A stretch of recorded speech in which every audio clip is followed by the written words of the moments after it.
Este vídeo tem como tema a atenção secundária na Covid-19, voltada principalmente para a população idosa. O SUS segue determinantes da Organização Mundial da Saúde, que compreendem 3 níveis de atenção: primária, secundária e terciária, e também podemos acrescentar a quaternária, como exposto na tabela. Neste trabalho, iremos abordar a atenção secundária, que diz respeito a um nível médio de complexidade, em que os pacientes são atendidos em locais mais específicos que uma UBS, no caso, as UPAs, onde são realizados trabalhos de prevenção secundária. O coronavírus surgiu na China em uma cidade chamada Wuhan, causando pneumonias de causa desconhecida. Aí então, foi detectado um novo beta-coronavírus, atualmente chamado de SARS-CoV-2. O aumento da contaminação levou à disseminação do vírus por diversos países e depois continentes, e no dia 11 de março de 2020, a Organização Mundial da Saúde declarou pandemia. Como podemos observar, o número de casos confirmados já ultrapassa 200 mil, e com isso, o número de óbitos também aumenta. Na epidemiologia, consideramos 3 níveis de prevenção. O primário, onde é realizada a promoção e proteção da saúde por meio de medidas e orientações preventivas a pacientes sem a doença, ou seja, somente suscetíveis a ela. O secundário, que será abordado neste trabalho e compreende a diagnósticos e tratamento precoce, a fim de limitar danos da patologia, realizados em pacientes já com a doença, podendo ser sintomático ou assintomático, e o terciário, que diz respeito à reabilitação de danos residuais. Agora iremos falar um pouco sobre o diagnóstico. O diagnóstico é iniciado a partir da suspeita, onde o idoso irá apresentar os sintomas típicos da doença. Então, ele é direcionado para outros 2 critérios: o laboratorial e o critério clínico epidemiológico.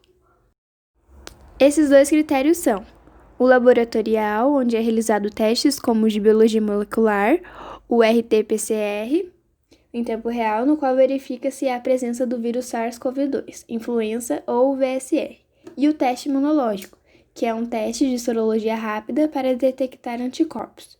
E, nesse caso, quando positivo para a Covid-19, apresenta positivo para o anticorpos IgM e ou IgG. Também há o critério epidemiológico, que resume-se em pessoas que tiveram contato domiciliar com pessoas positivas para o vírus SARS-CoV-2. É descartada a suspeita quando o teste RT-PCR é negativo para o vírus. E uma observação importante é colher o histórico do paciente para verificar o nível de risco da Covid-19 e a presença de outras patologias. Os testes mais usados para o diagnóstico são testes moleculares de amplificação de ácido nucleico de SARS-CoV-2, sequenciamento parcial ou total do genoma viral, testes sorológicos, exame físico, como a avaliação da tosse, aferição da temperatura axilar, ausculta pulmonar, sinais vitais e avaliação de cianose, ou hipóxia. Uma avaliação ainda mais detalhada, ainda se pede exames complementares de imagem, como raio-x e tomografia computadorizada. Agora vamos falar sobre os sintomas e de como você deve agir se apresentar um deles. Os sintomas mais comuns da Covid-19 são febre, cansaço e tosse seca. Alguns pacientes podem apresentar dores, congestão nasal, dor de cabeça, conjuntivite, dor de garganta, diarreia, perda de paladar ou olfato, erupção cutânea na pele ou descoloração dos dedos das mãos ou dos pés. A maioria das pessoas, cerca de 80%, se recupera da doença sem precisar de tratamento hospitalar. E 1 a cada 6 pessoas infectadas por Covid-19 fica gravemente doente e desenvolve dificuldade de respirar. As pessoas idosas, as pessoas que têm pressão alta, problemas cardíacos e do pulmão, diabetes ou câncer, têm maior risco de ficarem gravemente doentes. Porém, é importante ressaltar que qualquer pessoa pode pegar o Covid-19 e ficar gravemente doente. Se você tiver sintomas menores, como tosse e febre leve, geralmente não há necessidade de procurar atendimento médico. O que se deve fazer é ficar em casa, fazer autoisolamento e monitorar seus sintomas. exceto em áreas com grande quantidade de casos de malária e dengue, onde é importante não ignorar os sintomas da febre. Já se você apresentar sintomas maiores, como dificuldade de respirar, dor ou pressão no peito, o que se deve fazer é procurar atendimento médico imediato. O distanciamento social tem como objetivo a redução da interação entre pessoas de um determinado lugar, com o fim de diminuir a velocidade de transmissão de um vírus como o Covid-19. Esta medida é tomada principalmente em lugares onde há transmissão comunitária de um vírus, ou seja, quando já não há ligação entre os casos existentes e isolar apenas as pessoas infectadas já não é o suficiente. Esse tipo de medida pode ser feito tanto de forma seletiva, como no início aqui no Brasil, quando apenas era recomendado que o grupo de risco da doença evitasse interações sociais, como também de forma ampliada, quando há fechamento de escolas, comércio, cancelamento de eventos, a fim de evitar aglomeração. O isolamento social já é uma medida que visa separar pessoas doentes de pessoas não doentes.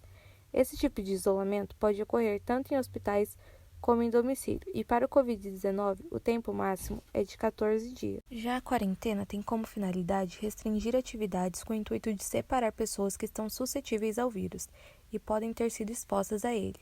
E ela pode ser aplicada de forma individual, como exemplo para pessoas que voltaram de viagens internacionais, como também de forma coletiva, como vem acontecendo no Brasil atualmente. As autoridades de saúde relatam que o isolamento social com embasamento científico comprova que ele terá uma redução da intensidade de infecção. O controle epidemiológico de pandemias envolve ainda mais do que medidas individuais de higienização. Neste momento, as ações coletivas são ainda mais importantes. É através do isolamento que as autoridades de saúde podem rastrear a circulação do vírus e tratar os pacientes de forma efetiva, evitando novos contágios. Atividades e hábitos na quarentena e isolamento. O principal meio de transmissão do coronavírus é de pessoa doente para uma pessoa sadia, ou seja, por contato próximo, de toque, de aperto de mão, de espirro, tosse, gotícula. Essa gotícula ela é expelida e contém o vírus nela. Com isso, pode contaminar a pessoa, pode contaminar objetos como, por exemplo, celulares, maçanetas, brinquedos, entre outros. E também devemos lembrar que a contaminação pode estar na superfície. Caso você toque nessa superfície e leve na boca, no nariz ou no olho, você pode ser contaminado.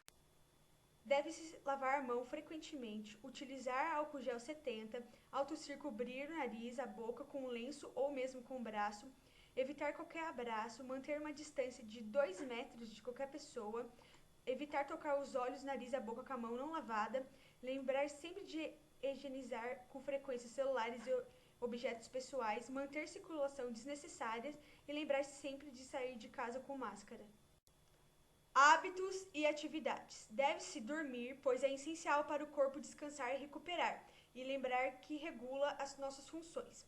Evitar beber e fumar, porque isso irá atrapalhar no sistema imunológico. Lembrando sempre de beber pelo menos 2 litros de água por dia. O idoso ele precisa se exercitar de uma forma harmônica, de acordo com a sua condição física, pois as atividades físicas irão ajudar no controle de peso, no condicionamento físico, na capacidade do coração e, além disso, também reduz o estresse, que está ligado com o baixo funcionamento do sistema imunológico. Lembrar sempre de manter a mente ativa e uma boa alimentação. Para encerrar, nós, alunos do 7º semestre, agradecemos a sua atenção.